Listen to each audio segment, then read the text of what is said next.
السلام عليكم. كنتمنى من الله تكونوا على خير وبخير وانتم كتشاهدوا هذا الفيديو اللي ما شاء الله يا ربي. غادي نحضر معكم عسل منزلي كيجي رائع، مكونات بسيطه، كيجي فحالو فحال اللي كنشريو من محلات، يعني ما كايناش الفرق، حتى الكولور ديالو كيجي فحال اللي كنشريو من برا. وبالنسبه للمقادير غادي نحتاجو 2 كيلو ديال السكر، نصف كاس ماء الزهر، غادي نحتاجو 2 طروفه ديال الحامض او الليمون، كل واحد وشنو كيسميهم. وغادي نحتاجو اخر مكون هو الماء.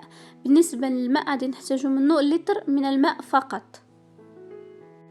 ومن بعد ما شاركت معكم مقادير غادي ندوزو دابا الطريقه ديال التحضير.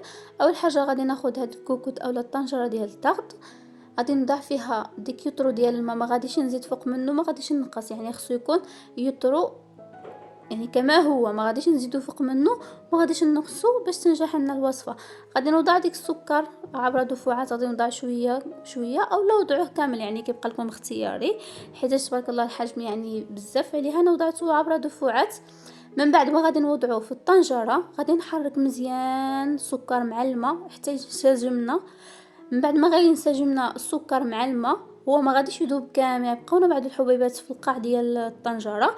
غادي نضيف الحامض، ومن بعد ما خلطت هاد المكونات مع بعضياتهم غادي نوضع الكوكوط فوق العافيه، وغادي نخليها تطلع فيها الغليه الاولى والغليه الثانيه، تنحس بها انها بدات كتغلي، عاد نشدها، يعني ما نشدوهاش هي باقا بارده، يعني تطلع فيها الغليه الاولى والغليه الثانيه، عاد نشدو الكوكوط. ومن بعد ما شدينا على الكوكوط، الوقت اللي كنخليوها فوق العافيه مده 15 دقيقه، والوقت اللي كنحسبو يعني 15 دقيقه ملي كتبدا الكوكوط تصفر، يعني ماشي يعني يلا شدينا الطنجره كنحسبوا لها 15 دقيقه، حتى كتبدا الكوكوط تصفر عاد كنحسبوا 15 دقيقه، وكنطفيو كنطفيو على العافيه. من بعد كنضيفوا ديك نصف كاس ماء الزهر وكنرجعوها فوق العافيه لمده ديال 9 دقائق او 10 دقائق ماكسيموم، يعني ما تزيدوش فوق 10 دقائق وكتطفيولا. وهنايا من بعد ما رجعتها فوق العافيه لمده ديال 9 ديال الدقائق، كما شفتوا خويت لها ماء الزهر ورجعتها فوق العافيه لمده ديال 9 ديال الدقائق، طفيت لها. دابا ما غاديش نزيدوها فوق هاد الطياب هذا، باش تعرفوها بان العسل صافي طابت، يعني ما خصهاش فوق هادشي هذا. كتشوفوا ديك اللون ديال الليمون اولا الحامض تبدل، يعني كما كتشوفوا بحال القشره ديال الحامض بدات كتقصح معانا. ملاحظه بالنسبه للناس اللي بغاو كولور ديال العسل يجي غامق على هكذا، كاينه 2 اختيارات اخرين. يمكن لكم طيبوها بكوكا، يعني تعملوا واحد اللتر ديال الكوكا، تعوضوا الماء بكوكا، او لا تعملوا واحد الشاصيه ديال اتاي، المهم اختياري. انا كتعجبني الكولور ديالها هكذا باش كتبقى لنا الكولور ديال الشباكيه ما كيجيش غامق، يعني كيجي كولور شباكيه مفتوح، يعني ما كيجيش ديك اللون غامق. وكما كتشوفوا هنايا هذه هي النتيجه النهائيه او الشكل النهائي ديال العسل.